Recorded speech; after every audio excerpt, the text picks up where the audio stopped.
Hello friends, जय Jagannath. Welcome back to my channel. तो ये मु बड़ा पाव बनैबी बोली सकाळु उठी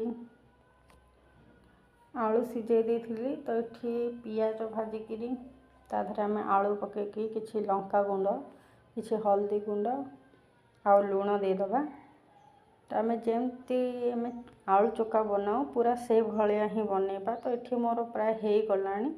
तो आम आपको काढ़ीदबा ये काढ़ी देकी बेसन रे किछि लुण आ लंका पाउडर देकरी ताकू आम गोलेदबा। गोले सारबा परे तापरे आम जो आलू चोखाटा बनैथिबा ताकू आम गोल गोल शेप देकरी ए बेसन रे डीप करके छाणीबा। माने हल्का आंचरे छाणीबा नहले पोड़ीजिवो। तो मु हल्का हल्का आंचरे छाणीली। तो छाणी सारबा परे से किछि एमती ही देखा माने पूरा बेसन चप भलिया हो से।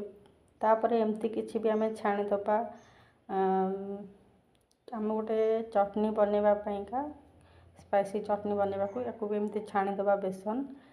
तापरे मु से चटनी बनैबा का कुरकुरी बेसन कुरकुरा आउ किछि रसुण आ लंका नहीं एमती बनई। तो फाइनाली मोर हो गला बड़ा पाव। तो मु जाऊँ खाइबा। बाय, जय जगन्नाथ।